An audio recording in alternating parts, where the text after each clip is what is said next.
보고 왔다고 뭐냐? 어? 여기 아침부터 뭐 그러지 않고 그랬어요. 아니 뭐 부자는 거야. 다행이다. 많이 걱정했는데 괜찮은 것 같아서. 화이팅해. 네.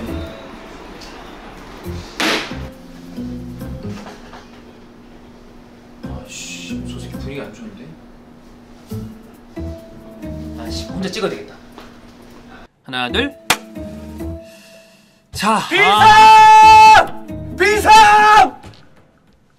비상! 네가 비상을 하면 어떡해? 비상!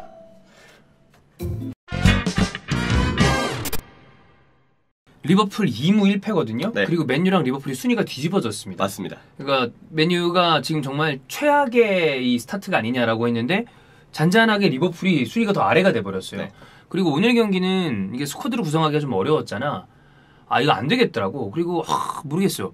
이제 핸도는 많이 좀 쉽지 않은 것 같고 엘리엇 계속 키워야 되는 선수 맞아? 키워야 돼요. 그러니까 왠줄 알아요? 없어요 선수가. 선수가 없으니까. 근데 난 그리고 개인적으로 엘리엇은 좀 많이 나와서 좀 더 경험을 쌓아야 된다. 경험을 쌓아야 된다고 아직 근데 어리니까. 사실 너무 많이 안 좋더라고. 안 좋죠. 그리고 자. 피르미누 안 되고요. 안 되죠. 네. 이 상황에서 이게 괜히 원망스럽지. 왜 이래가지고 퇴장을 당했는가 다이누네즈는. 누네즈가 있었으면 이거지, 이거. 그렇지 경기의 흐름이 다른 방향으로 흘러갔을 수도 있어요. 여기 리버풀이 그럼 이겼을 거야 이 얘기는 하는 건 아니지만 예를 들어 리산드로 마르티네즈를 계속 공략을 한다거나 대놓고 거기를 공략을 하면 좀 위험할 수 있는 포인트니까 뭔가 활력을 줄 수는 있었겠죠. 그렇지. 피르미누가 이렇게 잠잠했을 때 어쨌든 교체 요원으로라도 쓸 수 있었을 거니까. 그리고 뭐 이거 좀 별개입니다만 나는 계속 이 경기 끝난 다음에 생각나는 건 브루노 페르난데스야. 네, 이거 뭐 나름의 네. 승부욕의 발로거든요. 전 개인적으로 뭐 그 세레모니 때 공 가지고 쟁탈전 있는 거 있잖아요. 은근히 많이 있는 일이어서 이게 수 있다고 되게 특이한 일은 아니에요. 근데 이런 일이 있으면 다 뭐 욕도 먹고 야 그게 뭔 문제냐. 근데 이제 마지막에 클럽 보니까 빵이 치고 가게 여기를 이렇게 하고 누르더라고. 그래갖고 나는 이거는 그냥 뭐 이건 사실 누구를 옹호하려고 누구를 욕하려고 그러는 것도 아니고 생각보다 자주 있는 일이긴 해요. 그래요. 경기 전에 그런 갈등이 있어. 경기 중에 그런 갈등이 있었다. 네. 근데 이제 시뮬레이션 행동은 아무래도 좋은 행동은 아니죠. 당연히 리버풀 팬들 입장에서 좀 짜증이 날 만한 상황이고. 그런 상황이었어요. 근데 브루노가 그게 또 완전 처음이냐? 그것도 아니거든. 맞아요. 그런 뭐 재밌는 장면들이 있었는데 경기는 재밌지 못했습니다. 그렇습니다. 자, 템포가 너무 많이 느려졌어요. 이날 후방 빌드업을 할 때 저는 두 가지 형태를 봤는데 첫 번째로 시도한 거는 3-1 형태의 빌드업이었습니다. 3-1 형태의 빌드업은 이제 센터백 2명에 좌우 풀백 로버슨 아놀드 중에 한 명이 후방 백스리로 내려오는 형태, 후방 백스리를 이루는 형태, 변형 백스리가 되는 거예요. 그리고 그 위쪽에는 그러면 조던 핸더슨만 남아 있습니다. 근데 맨체스터 유나이티드가 압박 전술 준비를 잘했죠. 브루노 페르난데스가 핸더슨에게만 1대1 압박을 거니까 핸더슨 쪽으로는 볼이 못 가고 중원에서 볼이 안 돌기 시작합니다. 그래서 결국 3-1 형태에서 좌우 풀백, 스토퍼 자리로 내려오게 되는 로버슨 혹은 아놀드 쪽에 전진 패스의 의존도가 매우 커지게 되는데 이 과정에서 연결이 끊기면서 역습 상황들을 많이 내줬었어요. 그렇지. 대표적인 장면이 그 엘랑가가 골대를 맞췄던 장면. 그때가 이제 전반 초반부였는데 이 형태의 빌드업을 하면서 클리어링 미스 나고 연결 미스 나오고 하다가 역습을 한 두세 차례 허용을 했죠. 나는 개인적으로는 클럽이 이 경기에 대해서 약간 좀 그 의문인 게 3일 빌드업을 했을 때 그 일이 파비뉴라면 정상적인 컨디션의 파비뉴라면 나는 3일을 해도 된다고 봐요. 네. 근데 핸도를 놓고 1을 한다면 거기가 취약점이 될 거라는 생각을 클럽이 안 했을 리 없는데 그래도 핸도를 믿어본 것인가. 저는 근데 이게 좀 이해는 가는 게 파비뉴가 펠리스전에 너무 최악이었어요. 안 좋았지. 네, 그래서 진짜 안 좋았어. 그러니까 나는 그렇다면 애초에 둘이나 이렇게 갔어요. 그러니까 파비뉴는 정상적인 컨디션이었었다면 3일을 써. 근데 파비뉴가 정상이 아니잖아. 그래서 서브였잖아. 그렇다면 3-2든 둘을 갔어야 되는 거 아닌가 처음부터. 그러면 이 정도로 어려워하진 않았을 것 같은데라는 생각을 하는데 그거는 나는 그러니까 클럽이 나는 몰랐을 리는 없다. 다만 핸도를 좀 더 믿었었던 건 아닌가. 그런 것 같아요. 왜냐면 핸더슨이 풀럼전 교체 출전이었나? 그 교체 출전 아니죠. 경기 중에 이제 수비형 미드필더를 내려오면서 보여준 폼이나 그 펠리스전 후반에 보여줬던 그 수비형 미드필더로 보여줬던 폼이나 그때는 상대 압박이 덜했을 때 패스를 잘 풀어주니까 아마 클롭 감독도 그걸 보고 이게 되겠지라고 생각을 한 것 같아. 그래서 기존 전술 틀을 바꿀 생각은 지금 당장은 없는 것 같아요. 그래서 핸더슨이 그래도 패스를 잘 뿌려줬으니까 괜찮겠거니 했는데 막상 클롭이 신경 쓰지 못했던 상대 압박에 대한 리스크가 그대로 들어온 거죠. 더군다나 지금 계속 최근에 그 우리가 생각하는 약간의 이변이 났던 경기들, 네. 뉴캐슬 맨시티, 그다음에 첼시 리즈, 그리고 맨유가 그 이전에 패했던 경기들 보면 대부분 어디서 쇼부가 났냐면 데인마크야. 맞아요. 데인마크 압박에서 거기서 경기가 틀어지는 경우들이 우리가 계속 보고 있는 장면들이란 말이에요. 그게 걱정이 되죠. 그 부분이 이제 핸더슨에게선 결국은 나왔던 상황이고, 그래서 전반 중반부터 클럽이 빌드업 형태 바꾸는데 이 형태였습니다. 자, 좌우 풀백은 올라가고요. 센터백 2명에 핸더슨, 그리고 그 옆에 중앙 미드필더 한 명씩 번갈아 가면서 내려왔었어요. 밀너가 내려오기도 하고, 엘리엇이 내려오기도 하고. 근데 이 형태는 사실 수비형 미드필더 옆에 중앙 미드필더 한 명이 남아있는 구도는 티아고가 있을 때와 비슷하죠. 근데 티아고 알칸타라 있는 건 너무 다르지. 너무 다르죠. 전환, 그 다음에 패스를 뿌리는 속도, 이런 거 자체가 아예 다른데. 아마 빌드업이 1.5배속으로 빨라졌어요. 그래. 티아고가 있었으면은 측면 쪽으로 빠르게 방향 선택을 하는 거나, 아니면 그냥 본인이 직접 볼을 좀 몰고 가면서 상대 끌어당겨졌을 때 전진 패스 뿌리는. 그치. 그런 템포가 반 템포에서 한 템포 빠르거든요. 그 다음에 본인이 측면으로 간다면 몰고서 반대 전환시켜버리고 그러잖아. 근데 이게 맞아요. 안 되니까. 안 돼요. 그러니까 이제 당연히 패스 템포가 느릴 수밖에 없고, 경기 방향은 그래서 무조건 측면으로 한정이 되죠. 약간, 야, 우리 이제 오른쪽으로 갈게, 너네 저기 막아 하면서 그냥 차는 느낌. 그런 느낌으로 가니까 당연히 템포가 느리죠. 그래서 전체적으로 경기력이 좀 지지부진했고, 맨체스터 유나이티드의 어떤 두터웠던 수비벽을 뚫기에는 템포 자체가 느렸다, 이렇게 진단을 할 수가 있고요. 자, 그리고 무기력해진 리버풀의 공격력입니다. 마누라 라인이라는 우리가 얘기를, 그죠? 이제는 이제 없어졌죠. 네, 해체된 그 3톱이 됐지만, 마네가 갔고 피르미누는 이제 선발 자원이 아니고. 네, 옛날만 해도 리버풀은 굉장히 화력이 넘치던 시절이 있었습니다. 하지만 지금의 이 모습은 어떠느냐? 피르미누가 내려오고 윙포드가 가운데에 이제 침투에 들어가는, 저는 다이아몬드 사사의 전술이라고 봤어요. 유독 피르미누가 그냥 공격수, 어쩌면 공격수 움직임을 지시받았는데 그것까지 하기에는 너무 이제 신체 능력이 떨어졌던 걸 수도 있어요. 살아있는데 못했거나, 아니면 그냥 이걸 한 건데, 전자일 수도 있다. 맞아, 그럴 수도 있다. 너무 안 좋았으니까.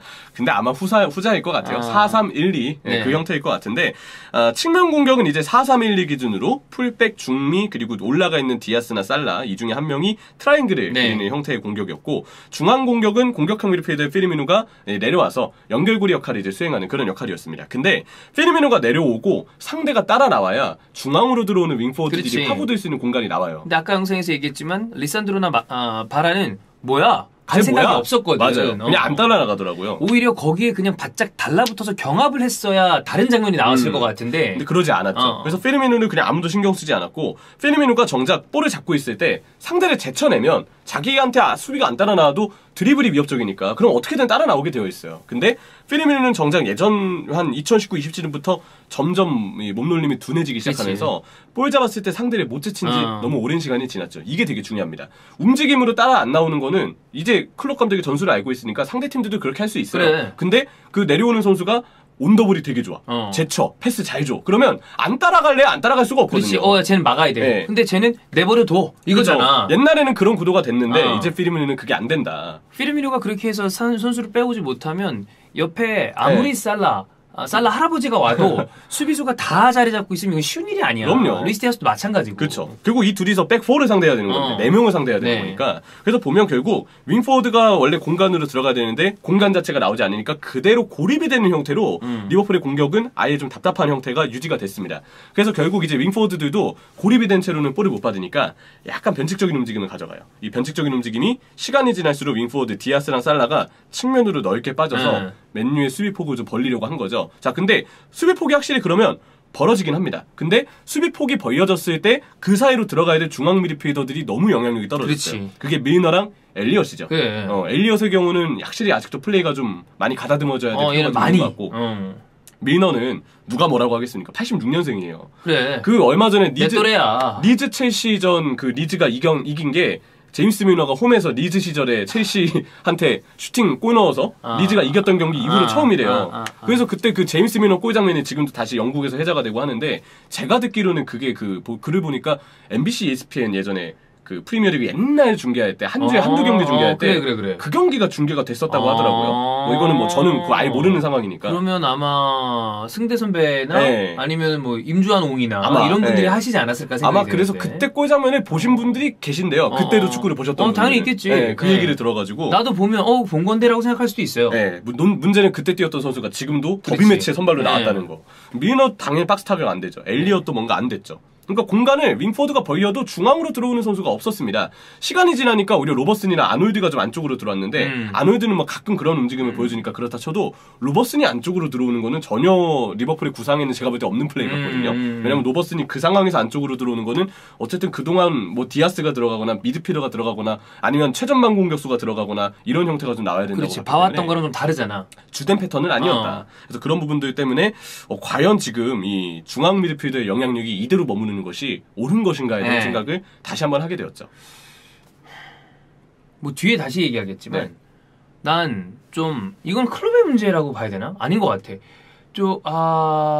적절한 시기에 보강이 됐어야 되는 포지션에 보강이 안 되면서 일어난 문제도 난 있는 걸로 보여요. 저는 그렇게 봐요. 일단 전술의 문제는 아니라고 봅니다. 그러니까 클럽이 나는 그런 문제, 그러니까 경기를 하다 보면 시즌을 치르다 보면 중간중간 실책이 나올 수도 있고 가위바위보 싸움에서 질 수도 있지. 뭐 턴하고 어디 동네 감독이야. 근데 전체적으로 스쿼드가 리버풀 팬들은 이런 불안감을 계속 가지고 있었잖아. 그렇죠. 왜 이걸 이렇게 두지? 이건 보강이 돼야 되는 곳인데 계속 영입이 돼야 되는데 그때 그랬잖아. 형철이가 초반에 이제 리버풀 역시장 끝났습니다.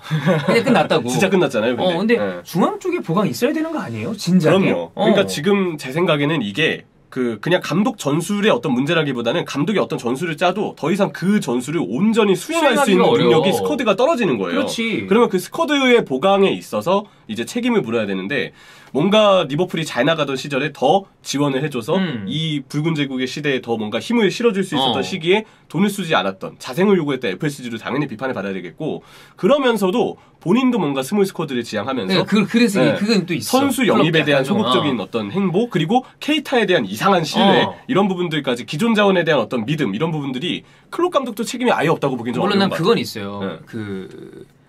예전에 벵거 감독도 그런 좀 언사를 한 적이 있는데 예를 들어 그런 거야. 나는 존나 보강을 하고 싶어. 근데 구단 쪽이랑 얘기를 할 거 아니야. 얘기를 했는데 니네끼리 살아남아야 된다. 라는 얘기를 들었어. 그럼 거기서 사람에 따라서 성향이 다른데 어떤 감독은 저기요 저는 보강을 하고 싶은데 모기업이라는 인간들이 또 안 사준대.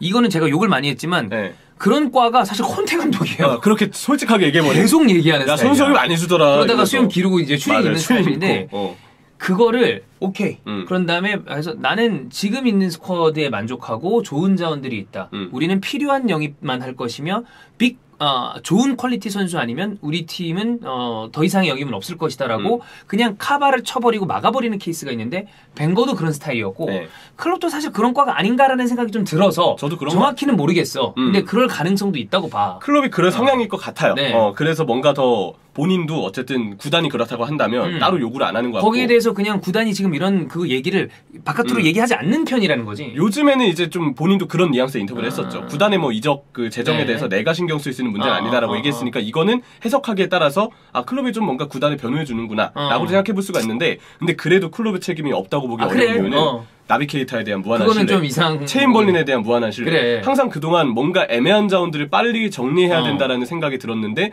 그런데도 클롭 감독을 기존의 선수단이 많이 믿는 모습을 보였기 때문에 그동안의 어떤 이 행동들을 보면 FSG가 당연히 먼저 비판을 받고 구단의 어떤 비전이 있는 것이냐에 대한 투자가 되는 것이냐에 대한 얘기를 듣는 것이 1차 순위긴 하겠지만 클롭 감독도 여기에 대해서 책임을 면피받기에는 클롭도 분명 여러 가지 행동상 뭔가 이 스쿼드에 있어서 책임이 질 만한 행동들이 있었기 때문에 지금으로서는 그 부분에서 완전히 피해가기는 어려울 거라고 봐요. 중원에는 보강이 있어야 될 것 같은데 이번에 수비 장면도 보면 결국 그 밀너가 지적했던 실점 장면에 반다이크 그래 만약에 반다이크가 그거는 우리가 알고 있는 반다이크가 아니야. 물론 이제 수비는 딱 한 번 실수해도 공격수가 훨씬 더 많이 평가를 받아서 그건 인정해요. 그렇다고 지금 반다이크 폼이 떨어졌다 그런 종류는 아니니까. 맞아요. 근데 이상하게 귀신 같은 그 반다이크의 괴물 같은 어떤 수비력이 1, 2, 3라운드에 나오진 않았어요. 큰 범주 안에서 반다이크의 어떤 실력이 그 머지사이드 더비의 큰 부상 이후에 아주 완만하게 왜냐면 이 선수도 나이가 어린 선수는 아니에요. 그러면 기량이 아주 조금씩 내려오는 게 이상한 근데 이러다가 또 대단한 수비를 보여주겠죠. 지난 주 후반기 때는 그랬고. 그럼 이 선수는 여전히 최고의 수비수니까 다만 그런 부분에 대해서도 구단과 감독이 어느 정도는 대비를 하고 있어야 될 수도 있다. 맞아요.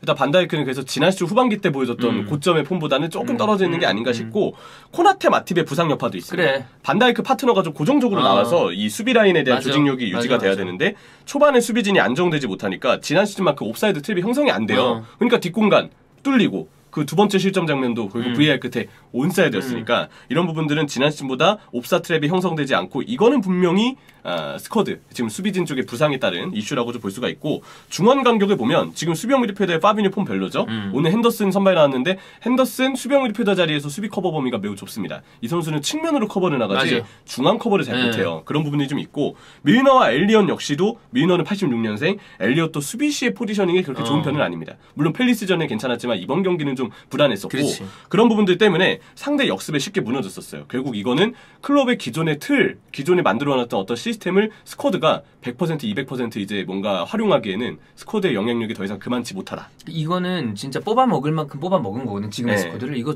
나는 추가가 돼야 된다고 봅니다. 맞아요. 파비뉴가 이 이후에 폼이 어떻게 될지 사실 알 수 없어요. 그러니까 정말 갑자기 나는 제일 중요한 건 11월 월드컵이야. 네. 월드컵에 나가는 선수들은 우리가 예상하지 못하는 변수를 맞닥뜨릴 수가 있어요. 그렇죠. 왜? 지금의 유럽에서 뛰는 선수들 단 한 번도 11월에 월드컵을 해본 적이 없는 선수들입니다. 없으니까. 그 뒤에 무슨 일이 벌어질지 모른다니까. 정말 우리가 생각지 않은 일들이 벌어질 수도 있어. 맞아요. 근데 그걸 변수를 줄이기 위해서는 뎁스를 두텁게 만들어놔야 돼. 지금 이적 시장 이제 일주일 남았거든요. 네. 그럼 여기서 뭔가 대단한 선수를 영입할 수는 없겠지만 그래도 스쿼드 라운이 조금 더 필요하지 않나라는 생각이 약간 들어서 네. 뭔가 리스크 관리를 해야죠. 피하고 부상 리스크 계속 있을 거고 케이타 또 부상이래요. 케이타 부상 리스크. 그래. 밀러는 나갔으면 좋겠지만 나이가 있고 그 다음에 하비 엘리엇은 아직 여전히 어리고 까르바유 어리고 그래. 까르바유 어리니까 지금 아직 중용은 많이 안 하는 것 같거든요. 당장 하기에 어렵다고 생각을 하는 거겠죠. 이런 리스크들에 대한 대비는 해야 된다. 리버풀이 지금 이 경기에서 지고 2무 1패를 했다고 하더라도 결과적으로는 다시 올라올 겁니다. 그리고 우승 경쟁을 할 수 있는 팀은 맨시티와 경쟁을 할 수 있는 팀은 나는 여전히 리버풀이라고 생각을 해요. 근데 아까 얘기했던 수많은 변수들 그리고 스쿼드가 이런 식으로 좀 그 어려움이 보여졌다. 이거 베스트 11 돌아오면 또 돌아올 거거든. 근데 팬들은 걱정하잖아. 언제 누가 또 티아고 알칸타라 부상다는 거 하루 이틀이야? 그러니까. 그렇습니다. 하여튼 이번 패배는 좀 쓰라리겠다라는 생각이 드는 그런 경기였습니다.